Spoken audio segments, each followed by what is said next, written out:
இன்று பனை திரைப்படத்தின் இசை வெளியீட்டு விழா, ட்ரெய்லர் வெளியீட்டு விழா வெகு சிறப்பாக இங்கே அரங்கேறிக் கொண்டிருக்கின்றது.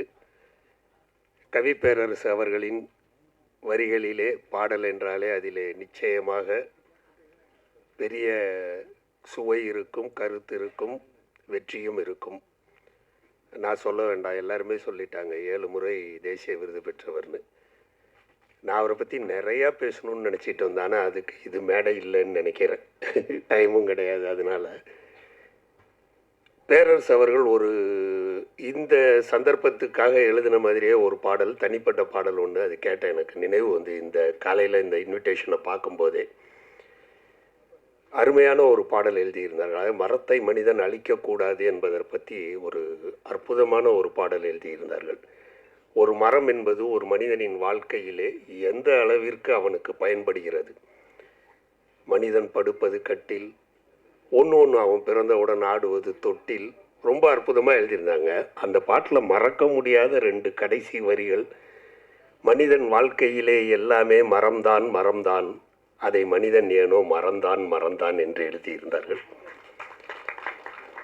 மறக்க முடியல அந்த வரியை. ஒரு மரத்தை பார்க்கும் போதே எனக்கு தோணும், ஐயா வச்சுட்டு இன்னைக்கு அது சொல்லக்கூடிய சந்தர்ப்பம் கிடைச்சே உண்மையிலே நான் பெரிய பாக்கியமாக கருதுகிறேன்.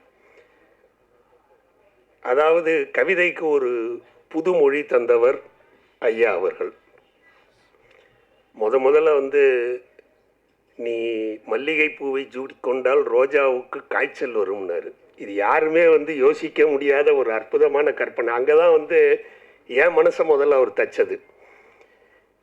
உங்கள் வெள்ளி கொலுசில் வீதியில் கேட்டால் அத்தனை ஜன்னலும் திறக்கும், நீ சிரிக்கும் போது பௌர்ணமி நிலவு அத்தனை திசையிலும் உதிக்கும், நீ மல்லிகை பூவை சூடிக்கொண்டால் ரோஜாவுக்கு காய்ச்சல் வரும், பட்டுப்புடவையை கட்டி கொண்டால் பட்டுப்பூச்சிகள் மோட்சம் பெறும்னார். ரொம்ப அற்புதமான, அதாவது நான் நிறையா நேரத்தில் அவருடைய வரிகளை கொஞ்சம் நேரம் எடுத்துக்கிறேன், தப்பாக எடுத்துக்காதீங்க. அவரை பற்றி வியந்திருக்கேன்.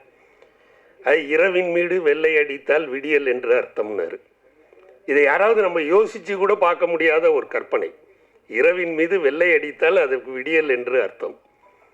அற்புதமான, அதாவது அவருடைய ஒவ்வொரு வரிகளையும் இதை மாதிரி வந்து சொல்லிகிட்டே போகலாம். எல்லாத்துக்கும் மேலே அவர் எழுதியிருந்த முதல் வரி, அதை வச்சு நான் ஒரு படத்தில் ஒரு பாடலே கூட எழுதினேன். அதாவது ஐயாவுக்கு மட்டும்தான் அந்த வரியோட தாத்பரியம் என்னங்கிறது புரியும்.